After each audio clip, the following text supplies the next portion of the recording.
पुणे महानगरपालिकेतून एक अत्यंत धक्कादायक आणि सुशिक्षित बेरोजगारांचे डोळे उघडणारी बातमी समोर आलीये. महापालिकेत कायमस्वरूपी नोकरी लावण्याचे आमिष दाखवून तब्बल 200हून अधिक तरुण-तरुणींची कोट्यवधी रुपयांची फसवणूक करण्यात आलीये.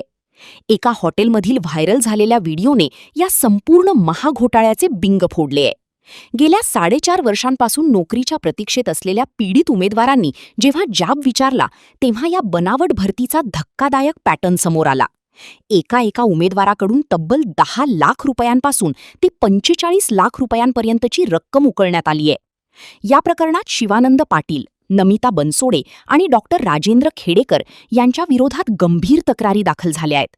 व्हायरल झालेल्या व्हिडिओच्या शेवटी उमेदवारांकडून मुख्य चोर तर डॉक्टरच आहे असं थेट बोललं जातंय, ज्यावरून या संपूर्ण घोटाळ्याचा मुख्य सूत्रधार कोण आहे याकडे बोट दाखवले जाते.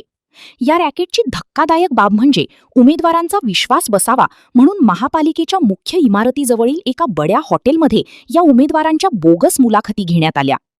आरोपींनी केवळ तोंडी आश्वासने दिली नाहीत, तर पालिकेचे बनावट शिक्के, अधिकृत लोगो आणि बनावट लेटरहेड तयार करून थेट नियुक्तीपत्रे आणि वर्क ऑर्डर उमेदवारांच्या हातात सोपवल्या. काही उमेदवारांना संशय येऊ नये म्हणून चक्क बनावट पगार पावत्या देऊन महापालिकेसारखाच बनावट पगारही बँक खात्यात वळता करण्यात येत होता. आता सर्वात मोठा प्रश्न हा निर्माण होतोय की या घोटाळ्यात पुणे महानगरपालिकेचे अधिकारी किंवा कर्मचारी सामील आहेत का? माहिती अधिकार कार्यकर्त्यांच्या मते महापालिकेतील काही बडे अधिकारी किंवा कर्मचाऱ्यांच्या वरदहस्ताशिवाय आणि अंतर्गत संगनमताशिवाय इतका मोठा समांतर कारभार चालवणे अशक्य आहे. या गंभीर प्रकरणाची तक्रार यापूर्वी जानेवारी 2026 मध्ये महापालिका आयुक्त आणि पोलिसांकडे करण्यात आली होती. मात्र अनेक महिने उलटूनही ठोस कारवाई न झाल्याने आता पालिका प्रशासनाच्या भूमिकेवर आणि संथ चौकशीवर तीव्र संशय व्यक्त केला जात आहे.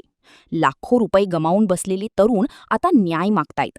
या बोगस भरती रॅकेटची उच्चस्तरीय चौकशी करून मुख्य सूत्रधार डॉक्टर आणि त्याला साथ देणाऱ्या महापालिकेच्या आतल्या गद्दार अधिकाऱ्यांवर कडक कारवाई होणार का?